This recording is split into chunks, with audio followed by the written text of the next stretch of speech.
Assalamualaikum warahmatullahi wabarakatuh. Selamat pagi teman-teman petani porang di Lampung.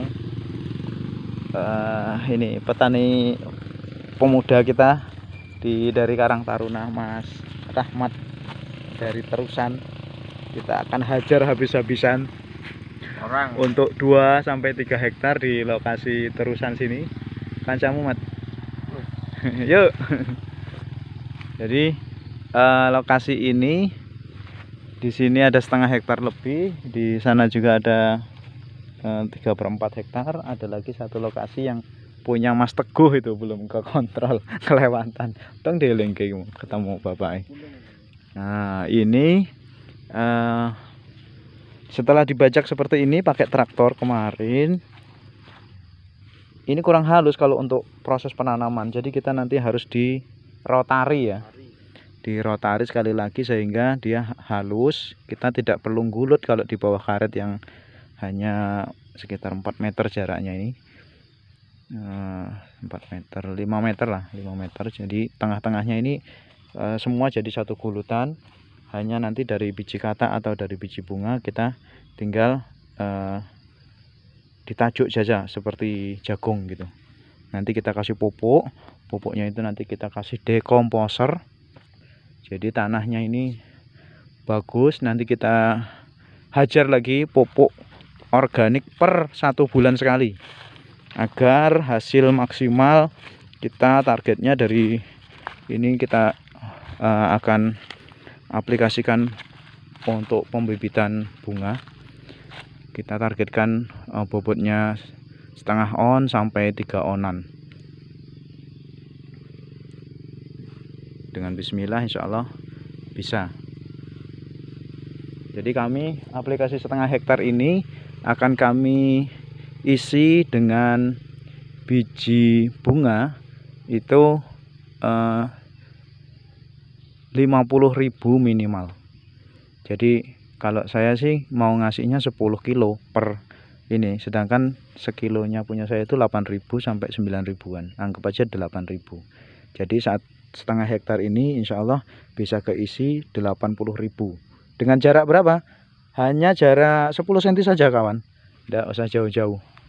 Jadi kalau ini gulutan kita ini ada 3 meter, 3 meter itu bisa keisi 30 ya.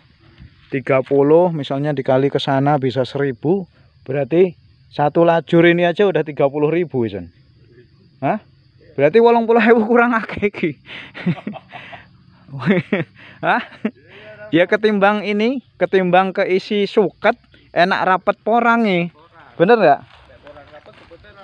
Iya, ora tukul, orang ngoret. Paling jabuti siji loro yang lumrah lah. Jadi ini bisa jadi 1 hektar ini per hektarnya untuk pembibitan umbi mini 1 on sampai 3 on itu tak kira bisa juga bisa tembus 100.000 setengah hektar bisa 100.000-an lebih mungkin ya. Kita nanti coba aplikasikan realnya ini seberapa nanti dia, karena ini kan udah jelas kemakan ini selebar satu kaki kurang lebih ya 20 cm. Nah, kurang lebih 20 cm ini mengurangi nilai gulutan. Kalau 20 cm dikurang 20 cm juga berarti hanya gulutan ini 2 meter 60. Jadi nggak sampai 30, berarti dia paling banyak 26 atau kita buat saja 25. Kalau 25 sak ledger ini so sepanjang ini setengah hektar ini bisa 1.000 ya, 25.000 satu. Biasanya kan nek uang kan nek dibajak karete rusak enggak. Nah, engko diderek sih Kang Rohmat. Iya. Bisa kita coba enggak? Ya, nanti ini kan jadi ada pertanyaan teman-teman ini dari para petani itu. Pada ketakutan dengan apa? Ya wajar sih karena penghasilan karet ini, teman-teman tahu karet ini kan di deres ya. Di deres ini menghasilkan getah karet setiap harinya. Kalau di deres ini mengeluarkan misalnya satu tempat ini, 1 gelas ini. Nah 1 gelas ini biasanya kalau diambil mingguan itu satu pohon bisa 2 kilo mungkin ya, anak 2 kilo ya, ada 2 kilo. Nah ini kan menjadi penghasilan masyarakat, jadi jangan sampai orang yang akan kita tanam ini nanti mengganggu dengan produksi yang sudah penghasilan rutin hariannya atau mingguannya. Nah kita akan buktikan karena kita sudah nyoba.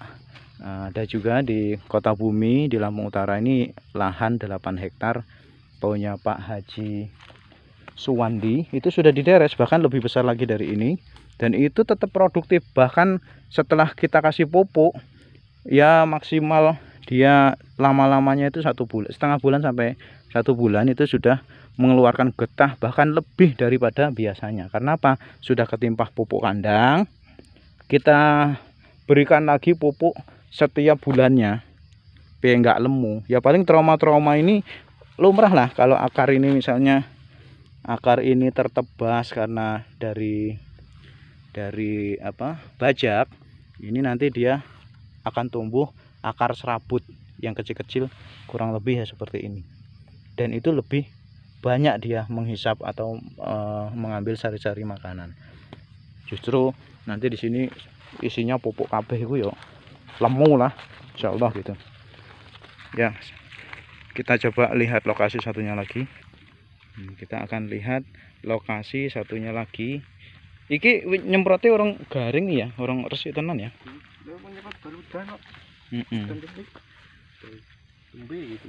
Gini mulai ya. Ya ini membuktikan bahwa dia sebenarnya tetap normal. Hanya saja mungkin berkurang satu wajar. Biasanya emang sakmono enggak? Biasanya ini. Engko jajal ditakokke langsung petani. Ini lokasi sekitar 3/4 hektar di bawah naungan karet juga. Jadi cahayanya seperti ini teman. Nah di atas. Jadi untuk tolak ukurnya ya kurang lebih 30 maksimal 50% kalau di lahan Kota Bumi berani. Agar apa? Tidak trauma. Lampung hutan. Belum pakai jaring hutan. Oh ngono. Ini anggur cap awan hutan. Kurang seminggu juga. Ini perlu dirotari nih. Jelas ini butuh dirotari. Agar apa namanya? Lahannya bersih dan tanah ini benar-benar menjadi gembur. Ini justru malah lebih lebar ketimbang yang di sana tadi. Ini bisa ngambil 4 meter sendiri.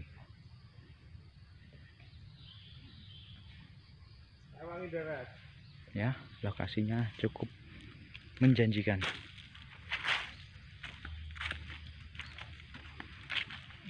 Petani karet hariannya ya.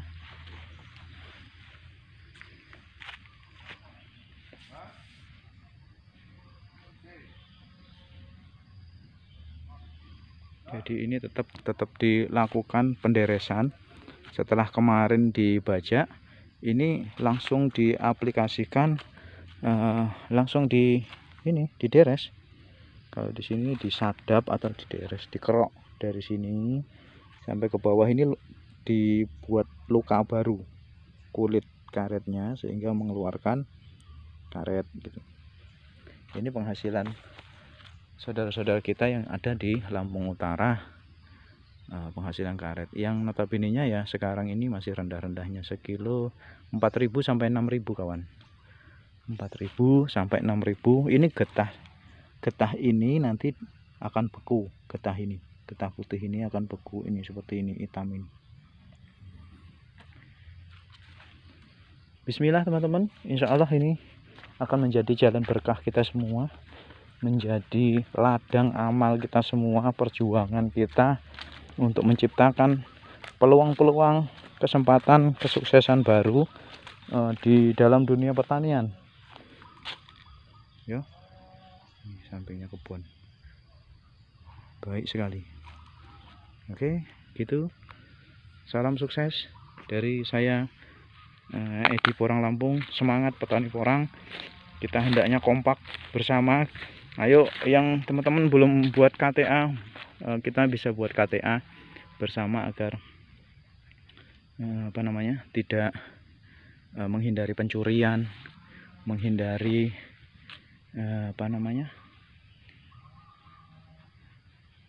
resiko-resiko ya. Termasuk kita juga ada nanti dompleng ke asosiasi yang dari Jawa yang sudah berpengalaman agar kita perundang-undangan, standarisasi harga itu cenderungnya bisa naik terus gitu. Ini kan kalau informasi teman-teman, kalau sudah keluar sertifikasi terkait pembibitan, terkait kualitas porang, itu insya Allah nanti dia akan naik terus kualitas SNI. Kualitas SNI-nya Indonesia ini kan belum dikeluarkan sebenarnya untuk budidaya porang. Kalau negara sudah mengeluarkan, ya ini kan ya kita memberikan masukan-masukan dari ke pemerintah itu dalam hal kita memberikan solusi ya, memberikan kritikan bahwa porang ini kan benar-benar hasil bumi Indonesia. Jika disertifikasi itu akan memberikan nilai tambah, kualitas, standarisasi, dan masyarakat semakin yakin untuk dapat bisa bertani porang. Dan ini masih digodok dan dikerjakan, diajukan ke pemerintah untuk dapat bisa keluar sertifikasi standarisasi nasionalnya untuk baik umbi produksi, baik juga itu dari biji katak, biji bunga gitu kan. Yang karena ini kedepannya emang secara realnya di lapangan sebenarnya pertanian porang ini meningkatkan perekonomian masyarakat. Nah, poinnya kami untuk yang di Kota Bumi, kami lagi berupaya mendobrak pemerintah daerah mengajukan dan mensosialisasikan ke masyarakat bahwa dana desa yang biasanya 1 miliar itu kita coba dobrak, gedor bisa keluar 5% sampai 10% untuk membantu pembibitan. Jadi kalau 1 KK dapat bantuan kira-kira 1000 biji, itu kedepannya kan mereka punya harapan kalau misalnya ditanam 2 tahun katak itu dapat menghasilkan 2 kilo dengan nilai ekonomi porang yang hari ini mencapai 10.700, 11.000 di Madiun. Ini kita ngitungnya 10.000 saja lah. Nah, itu kan sudah menjadi penghasilan tambahan bagi para petani, ya masyarakat yang ingin berbudidaya dan yang mau berbudidaya dengan porang. Demikian. Kurang lebihnya gambaran wawasan sedikit tentang porang ini bisa memberikan nilai wawasan tambahan bagi saudara-saudara dan teman-teman semua untuk jauh lebih semangat lagi bercocok tanam dan membudidayakan porang ini gitu ke depannya. Demikian dari saya. Assalamualaikum warahmatullahi wabarakatuh. Salam porang Indonesia.